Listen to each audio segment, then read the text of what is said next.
నమస్తే. మన గాంధీగిరి వార్తలకు స్వాగతం. రామగుండం పారిశ్రామిక ప్రాంత రౌండప్. ఈరోజు గాంధీగిరి అందిస్తున్న ప్రత్యేక వార్తలు చదువుతున్నది దయానంద్ గాంధీ. వార్తల్లోని ముఖ్యాంశాలు. గోదావరికంలో మెగా జాబ్ మేళా. సిపిని కలిసిన మైనార్టీ నేతలు. రవణకు ఘన నివాళి. సోమారపు లావణ్యకు పదవి వివరాలు. ఈ రోజు గాంధీగిరి వార్తలను సమర్పిస్తున్నది శ్రీకాంత్ కంటి దవాఖానా. కోల్బెల్ కు కంటిపాప. అన్ని వర్గాలకు వెలుగు కిరణం. డాక్టర్ శ్రీకాంత్ సారథ్యంలో వైద్య సేవల్లో శ్రీకాంత్ కంటి దవాఖానా. ఏప్రిల్ 15 నుండి ప్రతి గురువారం ఉచిత వైద్య నేత్ర శిబిరం. కంటి పొరకు ఆపరేషన్ 5,000 రూపాయలకే చేయబడును. లక్కం భిక్షపతి కార్యనిర్వహణలో శ్రీకాంత్ కంటి దవాఖానా. లక్ష్మీనగర్, గోదావరికని. Phone number 8074911632. రామగుండం నియోజకవర్గ నిరుద్యోగ యువత అధైర్యపడొద్దని, ధైర్యంగా ఉండండి రామగుండం ఎమ్మెల్యే రాజ్ ఠాకూర్ మక్కాన్ సింగ్ పిలుపునిచ్చారు. ఈరోజు department of youth services, government of Telangana ఆధ్వర్యంలో రామగుండం శాసనసభ్యుడు మక్కాన్ సింగ్ పూర్తి సహకారంతో గోదావరికని సింగరేణి జవహర్లాల్ నెహ్రూ స్టేడియంలో మెగా జాబ్ మేళా నిర్వహించారు. ఈ జాబ్ మేళాకును జ్యోతి ప్రజ్వలన చేసి ఎమ్మెల్యే మక్కాన్ సింగ్ ప్రారంభించారు. ఎన్నికల వేళ ఇక్కడి నిరుద్యోగ యువతకు ఉద్యోగాలు కల్పిస్తామని ఇచ్చిన మాటలో భాగంగా నేడు దాదాపుగా 65 కంపెనీలతో దాదాపుగా 5,000 ఉద్యోగాలు అందుబాటులో ఉన్నాయన్నారు. జాబ్ మేళాలో ఉద్యోగాలు పొందిన యువతీ యువకులకు నియామక పత్రాలను ఎమ్మెల్యే అందించారు. ఈ కార్యక్రమంలో రామగుండం మేయర్ బంగి అనిల్ కుమార్, ఏసీపీ మడక రమేష్, నాయకులు, అధికారులు, కార్పొరేటర్లు ఉన్నారు.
రాష్ట్ర ప్రభుత్వం పక్షాన యూత్ సర్వీసెస్ ఆధ్వర్యంలో మరి మా యొక్క రిక్వెస్ట్ మేరకి రాష్ట్ర ముఖ్యమంత్రి గారు, రాష్ట్ర ఉప ముఖ్యమంత్రి బట్టి విక్రమార్క గారు, అదే మాదిరి శ్రీధర్ బాబు గారు, ఇండస్ట్రీస్ అండ్ ఐటీ మినిస్టర్, వారి యొక్క సహకారంతో ఈరోజు పెద్దపల్లి, రామగుండంలో పెద్ద ఎత్తున జాబ్ మేళా తక్కువ సమయంలో ఏర్పాటు చేయడం జరిగింది. దాదాపు 67 కంపెనీలు దీంట్లో భాగస్వాములైనాయి.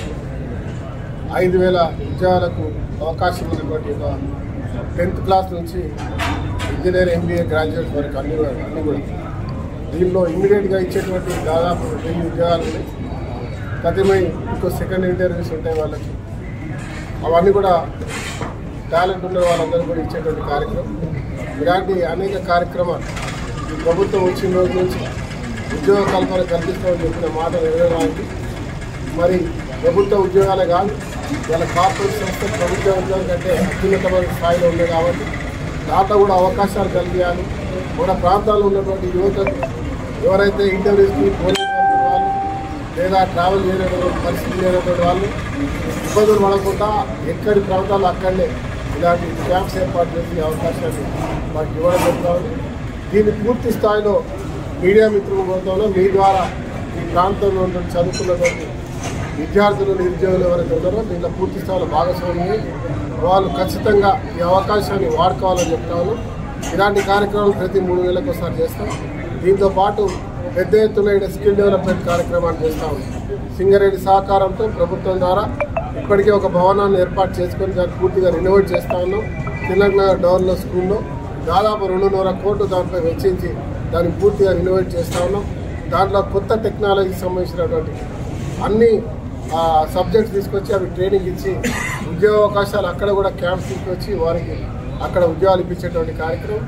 దాంతోపాటు శ్రీధర్ బాబు గారు వారి యొక్క మినిస్ట్రీ ద్వారా ఐటీ ఇండస్ట్రీస్లో వారికి కూడా అక్కడ కూడా స్కిల్ డెవలప్మెంట్ సెంటర్ ఇక్కడ కూడా ఏర్పాటు చేయబోతాను. ఈ రకంగా ఈ ప్రాంతంలో ఉన్న ప్రతి ఒక్క నిరుద్యోగి గతంలో కూలి పనికి కూడా లక్షల రూపాయలు తీసుకొని వారి చావు కారణమైనటువంటి ఎవరైతే ఉన్నారో మరి మన బంధువులు వారికి ఎవరికి కూడా ఇబ్బంది కలగకుండా ప్రతి చదువుకున్నటువంటి చదువు లేకుండా అన్స్కిల్డ్ ఉన్న వారికి కూడా పూర్తి స్థాయిలో ఉద్యోగాలు ఇచ్చేటువంటి కార్యక్రమానికి ఈరోజు శ్రీకారం చుట్టారు. తెలంగాణ రాష్ట్ర బీజేపీ మహిళా మోర్చా 2024 కమిటీని ఈరోజు ఎన్నుకున్నారు. ఈ మేరకు బీజేపీ మహిళా మోర్చా రాష్ట్ర అధ్యక్షురాలు డాక్టర్ శిల్పారెడ్డి ఉత్తర్వులను జారీ చేశారు. ఈ మేరకు ఎగ్జిక్యూటివ్ మెంబర్గా రామగుండం పారిశ్రామిక ప్రాంతానికి చెందిన సోమారపు లావణ్య ఎన్నికయ్యారు. లావణ్య నియామకం పట్ల పలువురు ఆమెకు శుభాకాంక్షలు అందించారు. రామగుండం నియోజకవర్గ కాంగ్రెస్ మైనార్టీ అధ్యక్షుడు కాజా నజీముద్దీన్ ఆధ్వర్యంలో రామగుండం పోలీస్ కమిషనరేట్లో నూతనంగా రామగుండం పోలీస్ కమిషనర్గా బాధ్యతలు చేపట్టిన ఎం శ్రీనివాస్ను అభినందనలు తెలుపుతూ మర్యాదపూర్వకంగా శాల్వాతో పూల బూకేతో సన్మానించారు. అనంతరం రాబోయే పవిత్ర మాసం రంజాన్ పండుగ సందర్భంగా తీసుకోవాల్సిన పలు జాగ్రత్తలు, సూచనలు పోలీస్ కమిషనర్కు వారు వివరించారు. ఈ సందర్భంగా కమిషనర్ మాట్లాడుతూ రంజాన్ పండుగను శాంతియుత వాతావరణంలో ఎలాంటి అవాంఛనీయ సంఘటనలు జరగకుండా, ఎవరికి ఇబ్బంది కలగకుండా పండుగను ప్రశాంతంగా జరుపుకోవాలని సూచించారు. ఈ కార్యక్రమంలో అబ్దుల్ గఫూర్, నజీం, అబీద్, మోబిన్, తాజ్, సిరాజ్, గౌస్, ఆరిఫ్, మజీద్ పెద్దలు తదితరులు ఉన్నారు.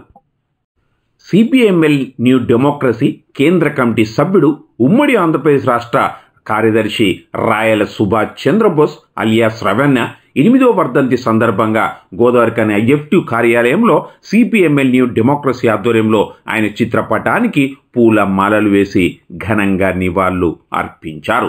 ఈ సందర్భంగా సిపిఎంఎల్ న్యూ డెమోక్రసీ జిల్లా నాయకుడు ఐ కృష్ణ, ఈ నరేష్ మాట్లాడుతూ భూమి, భుక్తి, విముక్తి కోసం జరిగిన పోరాటంలో రాయల సుభాష్ చంద్రబోస్ రవణ క్రియాశీలకంగా పాల్గొన్నాడన్నారు. చిన్న వయసులోనే దోపిడీ, పీడన, అసమానతలు పోవాలని కలలుగా అన్నాడని, అవి రద్దు కావాలంటే ఎర్ర జెండా వెలుగులో వ్యవసాయక విప్లవం ఇరుసుగా నూతన ప్రజాస్వామిక విప్లవాన్ని కొనసాగించాలని అజ్ఞాత దళంలో చేరాడన్నారు.